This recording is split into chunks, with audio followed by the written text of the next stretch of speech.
Benar-benar. Oke, welcome to CCDIS Podcast. Kami adalah channel podcast baru ya. Ini adalah salah satu program kerja, Ya, bisa dibilang program organisasi kami. Ya, mungkin perkenalan dulu. Kami adalah anggota dari organisasi EDSA. Apa singkatan dari EDSA? English Department Student Association. Kami dari Universitas Muhammadiyah Yogyakarta. Ya. Dari jurusan Pendidikan Bahasa Inggris. Jadi tujuan podcast ini kami ingin membahas seputar seputar obrolan di ranah pendidikan. Sedikit permasalahan-permasalahan kecil ataupun gimana sih kehidupan mahasiswa itu, gimana sih susah senangnya belajar bahasa Inggris. Pokoknya podcast kita nanti seputar ada di situ lah. Izinkan saya memperkenalkan diri. Nama saya Paundra Rili Yudhistira dan rekan saya Firdaus Firmansyah. Iya.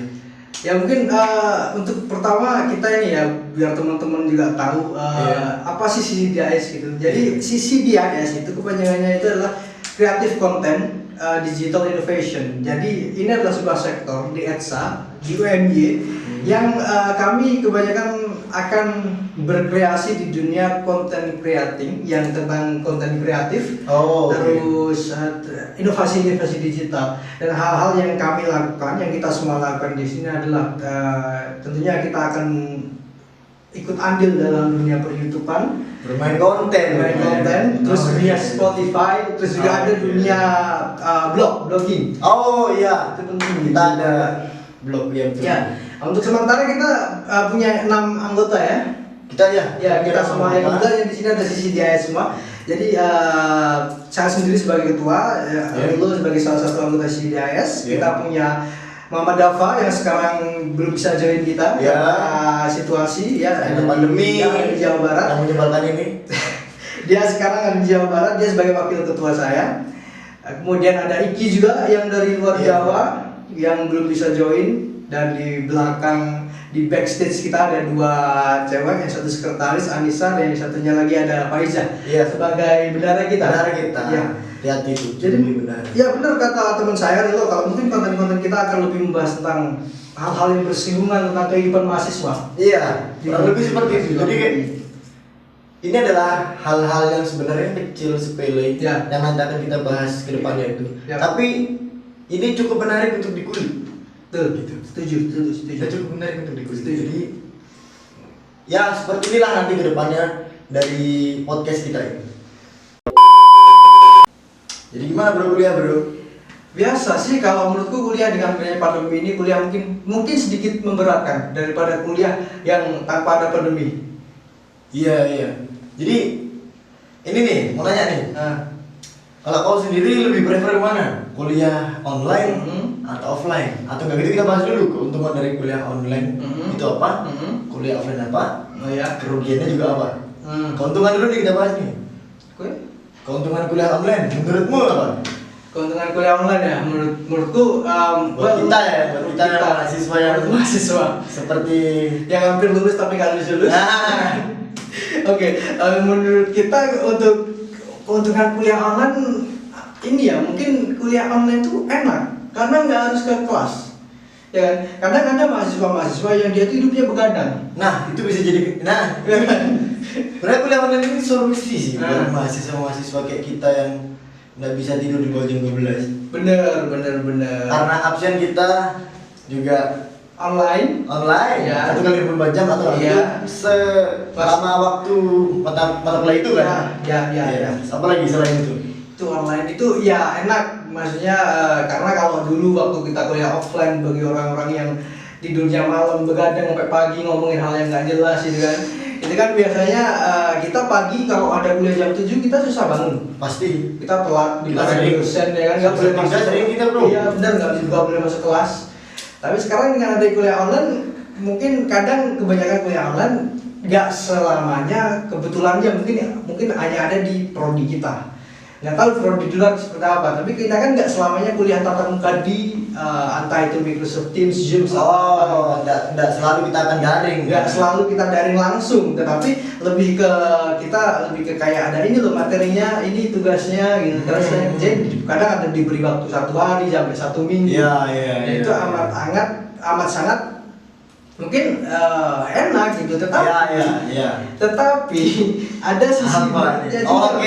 Menurutku ya, karena dengan adanya kuliah online ini malah apa? Berantakan semua. Mungkin absen aman. Tugas berantakan. Maksudnya apa? Benar. Karena online itu kita kadang kita lupa. Ini tugas ini deadline kapan? Tiba-tiba besok udah deadline atau ntar malam. Benar. Ya, kan? Apalagi waktu pembagian kelompok kan, kalau presentasi. Susah itu. Iya, presentasi. Betul. Apalagi kalau acara kayak tugas yang berantakan, tugas yang harusnya dikerjain seminggu karena lupa deadline dikerjain semalam, itu kan hancur semua. Iya kan? Pakai sistem SKS nih, buat teman-teman SKS kan tahu kan sistem kebut semalam. Jangan kalian pakai sistem ini. Susah. Kalau semester atas susah. Semester atas, kami ini semester 5 kan. 5, ya belum tua lah. Baru kemarin. Tapi gara-gara pandemi tugas kami satu mata kuliah bisa bayangin aja kalau ada deadline di 3 atau 4 mata kuliah 3 lah. Deadline-nya sama-sama hari Sabtu. Apalagi kami mahasiswa yang SKS. Sistem kebut-semalam. Itu. Padahal kalau aku kebetulan ngambil jurnalistik juga. Jurnalisme itu kadang harus nyari berita kan. Kalau pas lupa deadline, malam ini kumpulin padahal itu baru dicek jam 5 sore. Bingung mau nyari berita apa, ya kan? Iya mau nggak mau website, news atau liputan. Iya, tapi nggak boleh ke website kan? Nggak boleh. Gimana caranya? Ya udah cari berita apa tentang pertengkaran tetangga udah kita bikin berita. Kita tanya Mas, kenapa bertengkar itu aja akhirnya kita ya? Berarti untuk penentuan temanya nggak ada batasan ya? Iya, untuk sementara sih untungnya nggak ada batasan, masih ini. Untung. Itu sih kalau menurutku yang keuntungan dan mungkin kerugian menurut kita masih online. Kalau lu gimana? Kalau pribadiku ya kuliah online kalau keuntungannya mungkin sama di jam kayak kita bisa mengerjakan apapun itu kita bisa mengerjakan tugas itu dimanapun. Benar. Jadi kita tidak harus tempat kita harus datang ke kelas. Benar. Kita harus mandi. Benar. Kita harus wangi. Benar. Kita harus ke meja. Tapi kita bisa bangun tidur pun seenggaknya kita bisa langsung ngerjain tugas gitu. Benar. Apalagi untuk kuliah tatap muka secara online itu juga kita nggak harus mandi, yang penting cuci muka sama meja bro. Itu sih kalau keuntunganku, jadi kayak materi itu bisa kita ulang-ulang lagi karena materi pasti diupload di website. Benar. Kalau di kami itu My Class. Itu jadi kita materi tidak paham, kita bisa ulang-ulang tuh video dari penjelasan dosen kalau gitu materi yang telah diupload. Itu sih keuntungannya. Tapi kalau kerugiannya gimana ya? Kalau mau ngeluh terlalu banyak tugas yang diberikan juga tidak bisa. Kita juga mahasiswa. Tapi kan Indonesia ini bisa dibilang siap kan untuk pembelajaran online. Jadi kayak kasihan teman-teman yang rumahnya jauh, maksudnya teman-teman kita yang di pelosok gitu kan. Itu kan juga mereka susah. Aku juga ngerasain bro, susahnya sinyal bener. Aku di rumah tuh kalau baterai pribadi itu sinyal tuh susah banget. Rumahku udah tahu kotanya kecil. Jangan kan pakai smartphone. Telkomsel bro susah di sana. Telkomsel, masya Allah, 4G itu tidak mau masuk di sana. Jadi kerugian buat aku itu sih kalau di pembelajaran sama di ini masalah bersosialisasinya. Jadi kayak kuliah itu nggak berasa kalau ini kuliah kalau online itu. Padahal tujuan kita kan kuliah juga nggak harus tentang ilmu kan, dan sosialisasi. Cara kita berorganisasi juga jadi sedikit terhambat. Betul. Kayak sekarang ini kita oke lah kita sedang melakukan tugas organisasi, tapi kita tidak dengan kru yang lengkap juga. Itu sih, tapi juga kita nggak bisa menyalahkan pandemi. Pemerintah juga sudah berusaha sebaik mungkin untuk pemerintah berusaha keras, kita yakin itu. Dan mungkin untuk ini juga ya, apa curhatan mahasiswa juga ya, karena kalau di pelosok itu kan masihnya susah gitu. Mungkin kalau ada bapak-bapak ibu dosen yang mendengar atau melihat video ini ya kan, kalau dikasih ya apa namanya, maklum lah dengan keadaan kami yang pelosok gitu. Kalau kita telat itu kan bukan karena kita nggak mau nugas, karena muternya itu ya ngerjain 1 jam, muternya bisa 2 hari. Nah, itu tugasnya gitu. Jadi terima kasih buat kampus, semua kampus lah ya di Indonesia lah ya, yang telah memberikan kuota gratis buat kita semua, Kemendikbud juga kan. Tapi saya merasa kasihan sama teman-teman yang tidak bisa memaksimalkan kuota tersebut. Iya benar. Itu sih. Jadi kayak menurut mereka kayak wah, dapat kuota nih 45 buat belajar, 5 GB buat kuota biasa. Tapi buat apa kuota saya, sinyalnya nggak bisa masuk. Sinyal betul. Jadi kayak tolong dimaklumi lah, karena juga ada beberapa teman kita kan yang kalau mengerjakan atau mengupload tugas dia harus lama, kota dulu. Ya, teman kita yang dari timur itu kan ada. Kasihan gitulah. Mungkin dosen-dosen ini mulai pandemi ini mulai berbaik hati pada mahasiswa. Ya. Atau mungkin setelah melihat video kita mulai bisa agak berbaik hati. Semoga ya dosen-dosen gitu, Bapak Ibu. Terus apa namanya, lebih memberikan jangka waktu yang lebih lama untuk tugas. Karena jadi teman-teman yang dari tempat-tempat pelosok yang susah sinyal nggak harus pergi ke kota segala macam gitu. Toleransi waktu lah ya. Iya, dan mungkin dari seperti itu sih kalau dari online. Memang banyak ada pro kontra menurut gue memang. Ini bro, jurusan kita ini termasuk, kalau menurut gue, jurusan kita ini termasuk jurusan yang tergolong lebih siap menghadapi kuliah online. Karena karena kita di semester awal juga udah ada beberapa pertemuan itu pasti ada yang online. Aku ada temen di jurusan fisip itu ternyata selama semester awal dia satu angkatan kita, itu belum pernah melakukan pembelajaran daring. Jadi singkatnya dia bilang kalau ini tuh pertama kalinya jurusan dia itu melakukan pembelajaran daring. Dosennya kedadapan. Oh iya benar. Mahasiswa juga bingung, kayak grup itu selalu ramai, jadi ini tugas kayak mana. Jadi kita termasuk siap sih. Sebelum pandemi teman-teman yang dari jurusan itu ini ya lebih banyak offline. Di kelas. Mereka banyak di kelas, kita praktek lapangan. Benar. Jadi kita termasuk lebih siap sih. Kalau dipikir-pikir emang iya sih, tapi karena pandemi ini benar-benar semua orang harus mau nggak mau terjun ke dunia daring. Iya kan? Apalagi yang teman-teman yang udah bekerja, yang work from home kan, itu mau nggak mau mereka harus bekerja di rumah dan di depan ini. Laptop. Dan kalau menurutku ini wifi ini baru terasa sekarang bro. Iya bro. Ya nggak sih? Kalau orang-orang yang kemarin jarang mau pasang wifi, sekarang terasa dia. Sekarang tugas pakai Zoom, Teams. Satu kali ini 1 giga, habis bro. Ya kan? Habis lur kuota. Banyak banget gitu kuota. Benar juga sih, benar juga. Jadi itu ya naik turunnya kuliah. Dan kalau bisa sih offline. Karena gimana? Kalau menurutku gini, kebanyakan mungkin contohnya kita kuliah offline aja kadang nggak mudeng, apalagi online bro. Ya kan? Iya benar. Nggak mudeng. Soalnya aku juga kadang kan dosen kita bikin video tentang materinya di upload di YouTube kan. Ya penjelasan. Terus aku tonton video itu. Setelah nonton 1 kali, 2 kali, 3 kali nggak mudeng, tetap aja. Jadi lebih baik memang kuliah offline ya daripada online. Kalau menurutku sih lebih feel-nya itu terasa gitu. Kita membayar kuliah mahal-mahal, ya kan? Kalau kita tetap di rumah aja ngapain gitu? Nggak ada rasanya. Tapi kita dapat potongan. Iya dapat potongan. Tetapi gimana ya? Di rumah itu yang aku rasakan, pengalamanku, dilihat tetangga di rumah terus itu nggak enak. Kayak pengangguran. Bener. Berasa anjir pengangguran gitu. Ya makanya.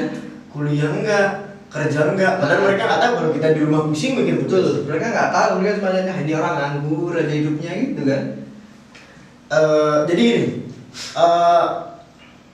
alangkah baiknya, semisal nih kan ada rumor kalau semester depan, semester genap ini kita akan kuliah offline tatap muka. Itu menurutmu gimana? Bagus dong. Nah, tapi kan ada, kita juga harus mempertimbangkan beberapa kemungkinan nih. Jadi kayak Seperti berarti alangkah baiknya ke offline aja. Tapi kan tetap harus ini kan, Gus. Kita harus mempertimbangkan segala kemungkinan yang ada. Ya. Di tengah pandemi COVID-19 ini juga kita disarankan oleh pemerintah agar tetap menjaga jarak dan tidak berkerumun. Keluar menggunakan masker, teman-teman jangan lupa keluar menggunakan masker ya. Nah itu dibukanya sekolah-sekolah dan perguruan tinggi serta ya kita bahas di ranah pendidikannya aja, sekolah-sekolah dan perguruan tinggi itu kan juga buat siswa dan para mahasiswa itu berkerumun di kelas menjadi satu. Ya. Ini juga tidak akan menutup kemungkinan bahwa akan ada lonjakan kasus gitu kalau menurut asumsi saya. Nah itu juga menurutmu gimana dari sudut pandang bahwa ini nanti akan ada lonjakan kasus, sedangkan